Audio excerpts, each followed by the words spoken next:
오늘 이야기할 인물은 러시아의 미친 왕입니다. 러시아니까요. 러시아의 이야기를 한번 해봅시다. 러시아는 사실 다른 나라의 지배를 받은 적이 거의 없어요.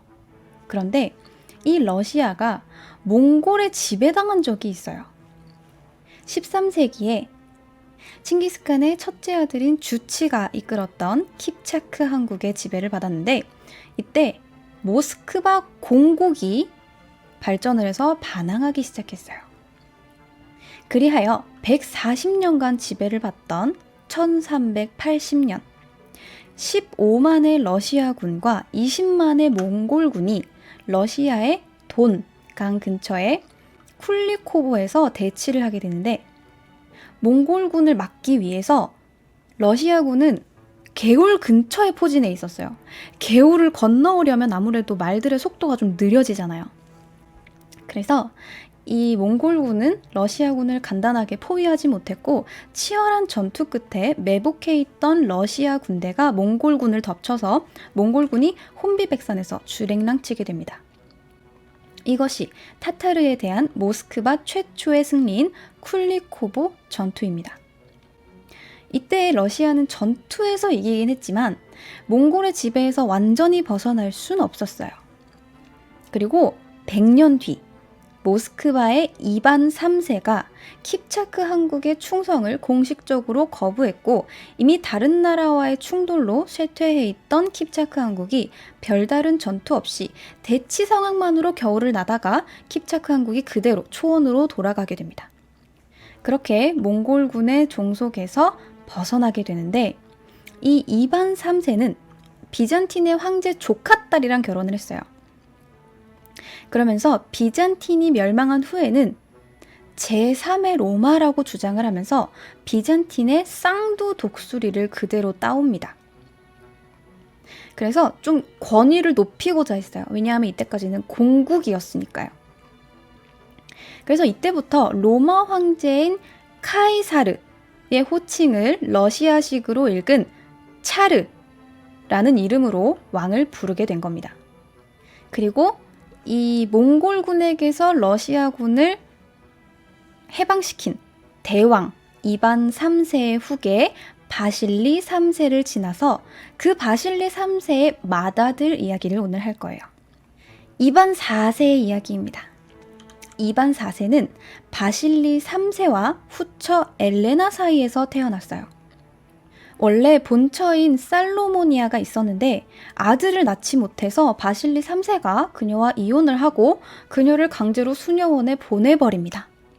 그리스도교의 한 파였던 러시아 정교회가 이혼도 말도 안 되는데 가톨릭을 믿는 집안의 여자랑 재혼이라니 말도 안 된다 라면서 둘의 재혼을 반대했어요.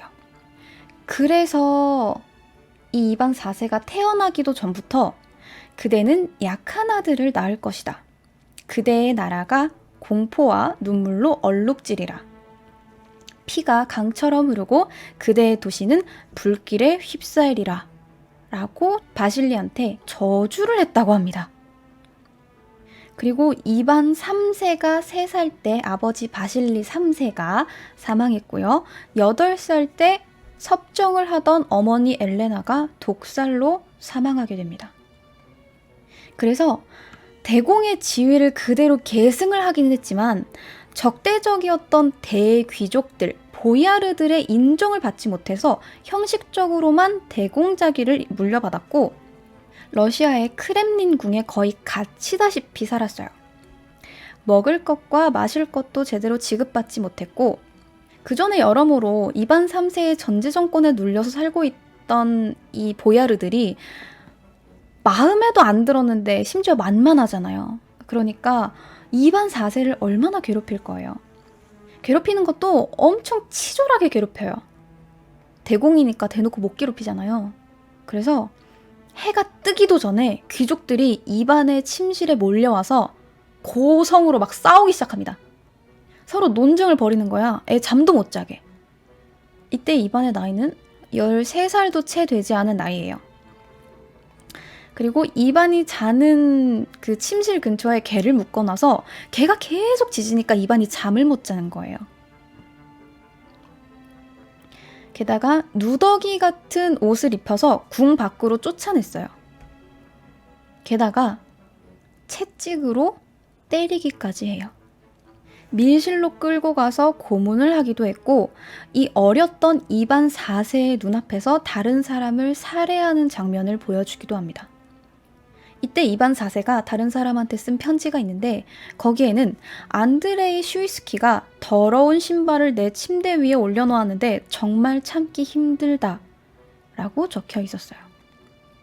이렇게 불운한 어린 시절을 보낸 그는 누가 봐도 곧 죽을 것 같아 보였는데, 이반 4세는 어렸을 때부터 상당히 총명했어요. 글을 일찍 깨우쳤고 교회의 문헌을 많이 읽어서 왜 자신에게 이런 일이 일어났는지, 왜 어머니가 독살되어 사망했는지를 알게 됩니다.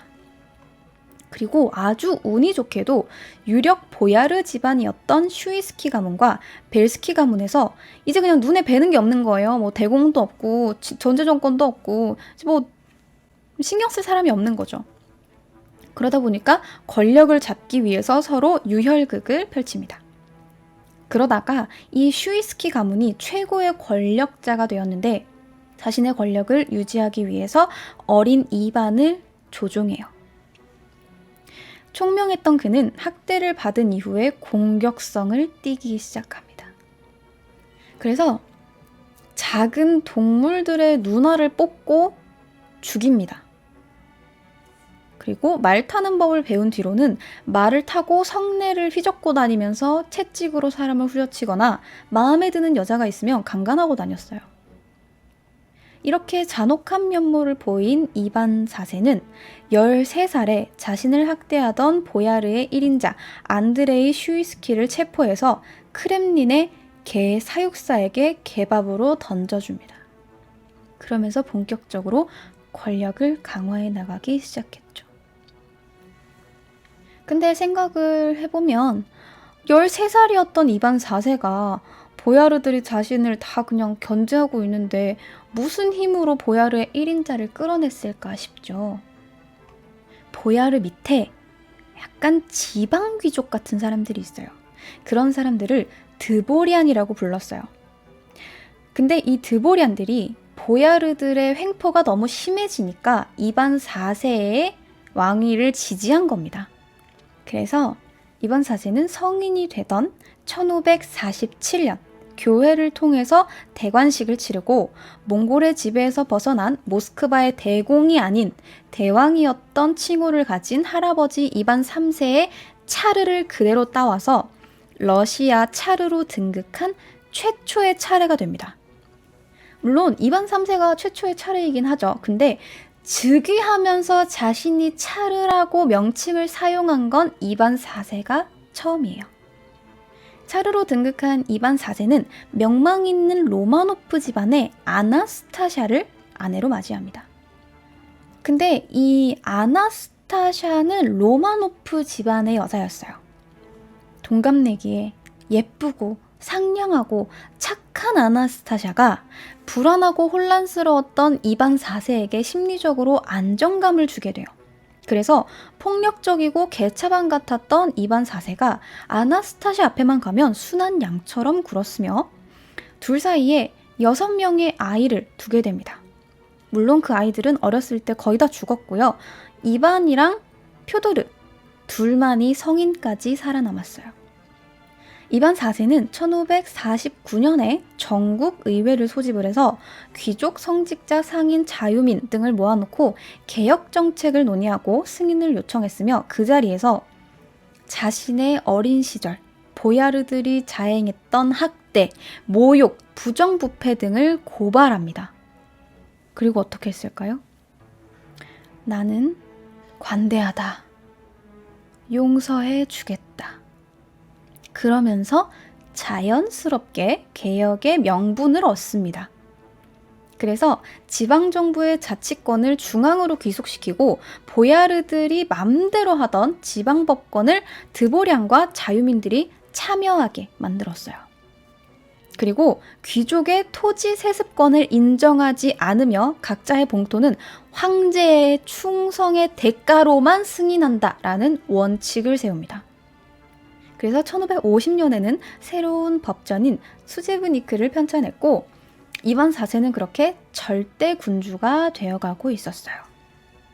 또한 외교, 군사 부문에도 업적을 쌓아서 귀족들을 좀 억제를 하려고 했는데 이 군사 부문은 딱히 노력하지 않아도 어차피 러시아는 계속해서 전쟁에 휘말렸기 때문에 자연스럽게 강화가 됩니다. 이반 4세는 오랫동안 모스크바 공국을 위협해온 카잔 칸국 정벌에 나서서 1552년에 병합을 했으며 1556년에는 아스트라한 칸국을 정복을 해서 이 카잔 칸국을 점령한 기념으로 성당 하나를 짓게 됩니다. 그게 바로 모스크바에 있는 성 바실리 성당이에요. 원래 이름은 포크로프스키 성당인데요. 유명한 성인인 바실리를 모셨기 때문에 성 바실리 성당이라는 이름으로 더 많이 불립니다. 후에 이 성당은 모스크바 필수 여행 코스이자 유네스코 세계문화유산으로 등재가 되었어요. 그러면서도 영국이랑 통상조약을 체결을 했고 서유럽 국가들이랑 교역 루트를 개발을 하며 백성들에게 큰 지지를 받게 됐어요. 그리고 이 러시아는 동유럽의 골칫거리였던 카잔 왕국과 아스트라한 왕국을 정리를 하고 시베리아로 가는 길을 열었는데 이렇게 동쪽을 정리하니까 이제 서쪽에서 문제가 생기기 시작한 거예요.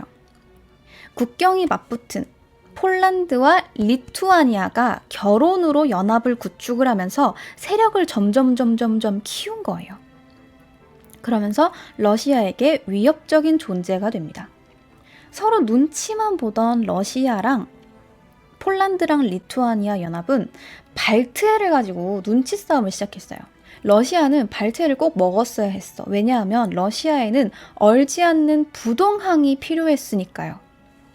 그래서 러시아가 슬금슬금 발트해에 진출을 하자 폴란드, 리투아니아 측이 예민하게 반응을 했고 엉뚱하게 둘 사이에 애매하게 끼어있던 리보니아랑 전쟁이 발발하게 됩니다. 사건의 발단은 이렇습니다. 1554년 리보니아는 폴란드와 15년간 동맹을 맺지 않기로 러시아랑 조약을 맺었어요. 이건 리보니아를 먹기 위한 초석이에요. 이렇게 리보니아를 먹기 위해서 슬금슬금 이렇게 발을 뻗치다가 중간에 한번 스웨덴이랑 전쟁을 치러요, 러시아가. 러시아 스웨덴 전쟁을 3년 동안 치릅니다. 그래서 결과적으로 러시아에 유리한 노브고르드 조약이 맺어졌어요. 근데 여기서 스웨덴이 리보니아나 폴란드가 러시아와 전쟁을 벌였을 때 폴란드나 리보니아를 지지하지 않기로 조약을 맺습니다.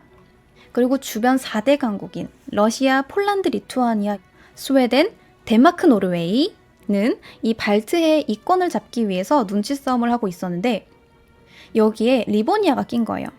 지기스문트 2세가 1557년에 리보니아 연방 문제에 개입을 하면서 포츠볼 조약을 맺었어요. 쉽게 말해서 리보니아 연방이 폴란드, 리투아니아랑 손을 잡겠다는 얘기예요. 근데 아까 1554년에는 러시아랑 폴란드에 협력하지 않기로 조약을 맺었잖아요. 근데 이걸 이반 4세가 스웨덴과 전초전을 끝낸 뒤에 이걸 알았어. 그래서 이반 4세가 매우 열이 받습니다. 이미 폴란드랑 리투아니아는 리보니아의 군대까지 동원해서 개입을 시작했어요. 그러니까 러시아가 이거 그냥 넋놓고 있을 수만은 없는 거예요. 그래서 25년간에 걸친 치열한 전쟁인 1558년 리보니아 전쟁이 시작됩니다. 초반에는 당연히 러시아에 유리하게 진행됐죠. 리보니아 거의 들어본 적도 없고 러시아는 엄청 큰 나라잖아요. 그거 인구수로도 잽이 되겠어요? 안 되죠. 근데 이 리보니아가 용맹하기로 유명했던 스위스 용병을 고용을 합니다. 거기다가 리보니아 기사단이 방어에 성공해요. 그러면서 전세가 역전되기 시작합니다.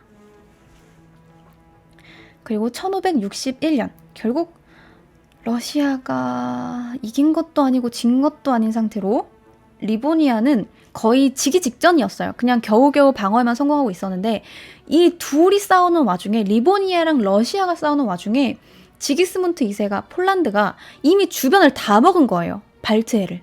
그러니까 리보니아는 눈치를 보다가 우리는 폴란드에 투항합니다. 우리 좀 받아주세요. 이렇게 한 거예요.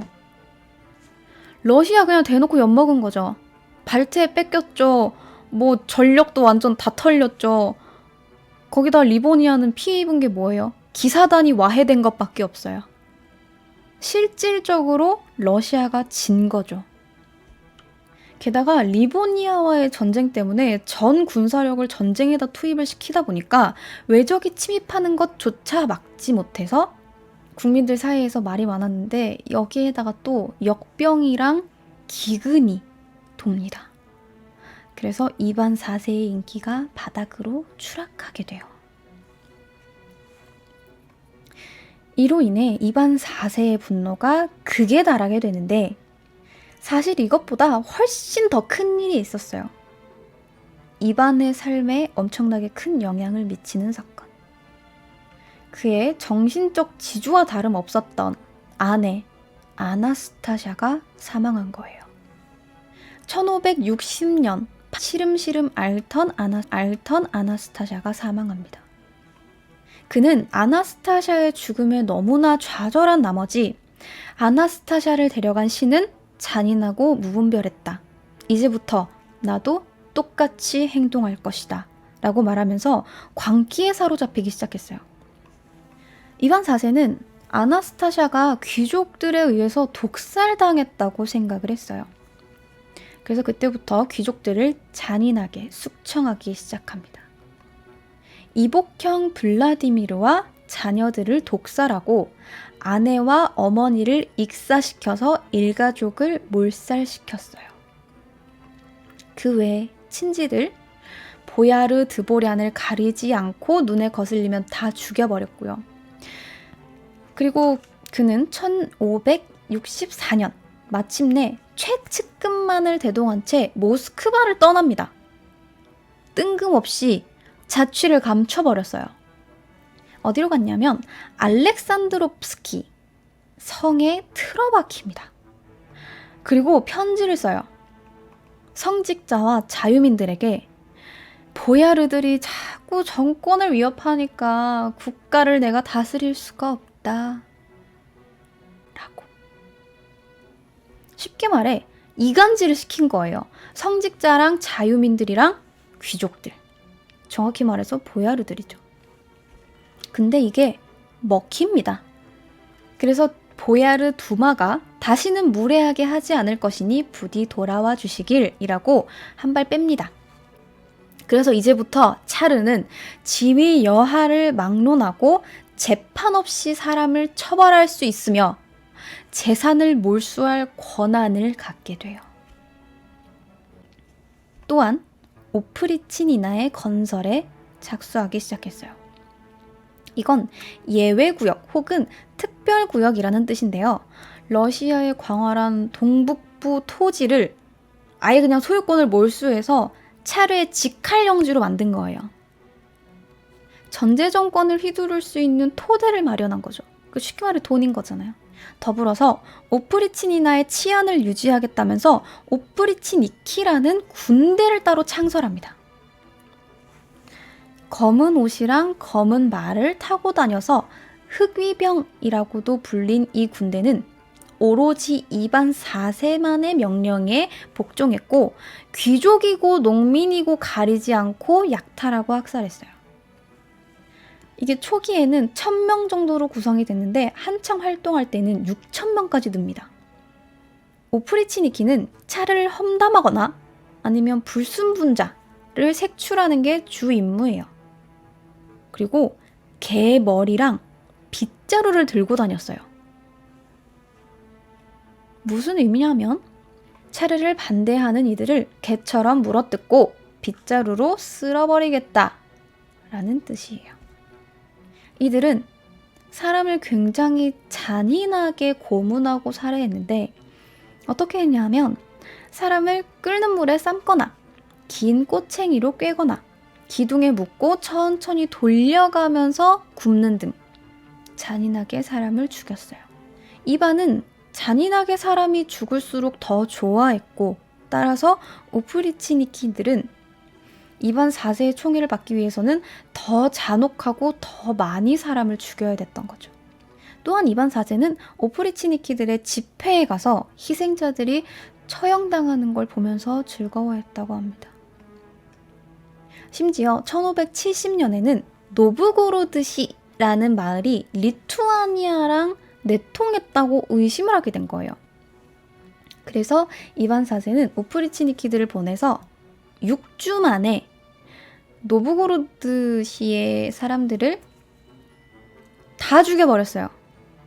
그 도시에 있던 사람들을 전부 다 죽였어요. 이게 수치가 상당히 많이 나뉘어요. 최초의 기록에는 약 6만 명 정도로 추산이 돼 있는데 이건 좀 너무 많은 수치고 약 3,000명, 최소 3,000명에서 12,000여 명의 사람들을 학살했다라고 보고 있어요. 또한 이반 4세는 7명의 아내를 차례로 더 뒀는데 4번째랑 8번째 말고는 거의 다 제명해 죽지 못했습니다. 얌전히 이혼을 한 케이스가 제일 좋은 거고요. 그거 말고는 이반 4세의 성에서 나가려면 관에 실려서 나가는 것 말곤 없었어요. 1572년에는 충분히 전제권이 확립이 되었다고 생각을 했는지 오프리치니나를 철폐하고 오프리치니키들을 해산을 시킵니다. 그래도 여전히 제국의 토지가 전부 다 차르 거다 라는 기본 원칙은 바뀌지 않습니다. 그런데 이렇게 잔혹한 짓을 일삼던 이반 4세였지만 정말 사랑하고 아꼈던 사람들이 있었어요. 그들이 바로 사망한 아내 아나스타샤와 그 사이에서 낳은 황태자 이반입니다. 이반 4세는 이반을 황태자로 세우기 위해서 열심히 노력을 했고 교육을 정말 열심히 시켰어요. 그런데 덕분에 이렇게 잘 배운 이반이 이반 4세의 공포정치를 반대합니다. 그리고 둘 사이에 점점점 불화가 생기기 시작해요. 정치 문제 외에도 이반의 첫 번째 아내였던 유도시아가 아들을 낳지 못한다고 강제로 이혼을 시켜버립니다. 그리고 또 수도원으로 보내요. 그리고 곧 두 번째 아내를 낳습니다. 그런데 두 번째 아내인 프라스코비아 역시 아이를 낳지 못해서 수녀원으로 보내집니다. 그리고 어렵게 맞은 세 번째 아내 엘레나가 임신을 했어요. 드디어. 임신을 하고 있던 1581년 이반은 임신한 황태자비 엘레나가 얇은 옷을 입고 돌아다니는 걸 보게 됩니다. 그래서 어디 감히 이런 옷을 입고 다녀? 복장이 너무 경박하다 라면서 임신한 며느리를 폭행을 했어요. 그래서 유산을 하게 됩니다. 황태자 이반이 이것 때문에 상당히 열이 받아서 이반 4세에게 흥분해서 덤벼들게 됩니다. 이것 때문에 똑같이 이성을 잃은 이반 4세가 들고 있던 지팡이 같은 왕홀이 있어요. 이걸로 아들의 머리를 내리칩니다. 그래서 옆에서 보고 있던 처남이 말리게 되는데 그 역시 얻어맞습니다. 정신을 차렸을 때는 황태자 이반이 머리에 피를 흘리면서 쓰러져 있었고 그제야 내가 아들을 죽였구나 라면서 아들을 껴안고 울부짖으며 의사를 불렀지만 잠시 의식을 회복하는 것 같았던 이반은 곧 의식불명이 되어 1581년 11월 19일에 사망합니다. 그리고 이 사건으로 충격을 받은 이반 4세는 모든 일을 후회하는 듯한 모습을 보이다가 아들 표도르를 불러서 신을 두려워하고 사랑과 자비의 이름으로 통치하도록 유훈을 남깁니다. 그리고 또 세금을 줄이고 리보니아 전쟁 포로들을 석방하라고 지시를 했고 자신이 불필요한 전쟁으로 국력을 소진시킨 점을 인정한다라고 한 뒤 표도르에게 양위를 하고 1584년 3월 18일 체스를 두다가 체스 경기 중에 뇌졸중으로 사망합니다. 그러다가 표도르가 후사 없이 사망하자 류리크 왕조가 단절됩니다. 그리고 이 이반 4세의 처남이었던 보리스가 왕위에 오르면서 러시아의 로마노프 왕조가 시작되는 거예요. 이 이반 4세는 이반 뇌제, 그리고 두렵다라는 뜻인 그로즈니라는 별명으로 불렸습니다. 분명 멀쩡한 치세를 펼쳤던 그가 광기로 미쳐버린 데에는 여러 가지 이유가 있었을 겁니다. 어렸을 때 노출되었던 학대가 그 첫 번째였을 거고, 두 번째는 1553년에 알았던 중병 때문이었을 거예요. 1553년에 이반 4세는 갑자기 쓰러지게 되는데, 자기가 죽을 것을 우려했던 이반 4세는 1552년에 태어난 아들인 디미트리에게 충성을 맹세할 것을 신하들에게 명령했어요. 이제 내가 죽으면 디미트리가 왕위를 이어받게 되고 너희들은 이 아이를 섬겨라 라고 이야기를 한 거죠. 그런데 보야르는 물론이고 자기가 믿었던 신하들마저 한 살도 안 된 디미트리보다는 이반 4세의 사촌이었던 블라디미르 안드레예비치를 차기 차르로 밀려고 이것을 거부하게 됩니다. 그대로 죽었으면 블라디미르가 차르가 됐을 수도 있지만 이반 4세는 회복을 하게 됐고 죽은 건 아들 디미트리예요. 자기가 갑자기 멀쩡하게 회복을 하자 명령을 거부하고 자기 맘대로 사촌을 차르로 만들려고 했던 신하들에게서 과거 자기가 어릴 때 강압적인 모습을 보였던 보야르를 보았던 건지 자기가 약해지면 지금 충성을 바치던 신하들도 등을 돌리고 언제 배신할지 모른다는 생각에 거의 망상장애에 시달렸던 것 같아요. 근데 이때까지만 해도 아나스타샤가 살아있었기 때문에 이성은 유지하고 있었고 그냥 때때로 쉽게 자제심을 잃고 쉽게 분노하며 쉽게 의심하는 성격으로 바뀝니다. 그리고 세 번째는 그가 수은 중독이었을 수도 있다는 거예요. 이반 4세는 수은을 약이라고 생각했어요. 그때까지만 해도 그럴 수밖에 없었겠죠? 페니실린이 나오기 전이니까. 그래서 수은을 마시고 수은을 아궁이에 끓이고 그래서 수은 중독에 걸렸었던 것 같아요. 그리고 이것 때문에 그가 그렇게 사랑에 맞지 않았던 아나스타샤가 죽었다는 의견도 있어요. 아나스타샤는 시름시름 앓다가 죽었는데 아나스타샤의 묘에서 높은 수치의 수은이 발견됐다고 합니다. 물론 이반 4세의 묘에도 마찬가지였는데 이반 4세의 뼈에서는 매독균이 침투했던 흔적이 발견이 됐대요. 그러니까 과거에 그렇게 한량처럼 다른 여자들 강간하고 다닐 때 매독이 걸렸었나 봐요. 과거 매독의 약으로 수은을 쓰기도 했었기 때문에 이로 인해 이반 4세가 수은 중독에 걸렸을 수도 있다는 이야기죠.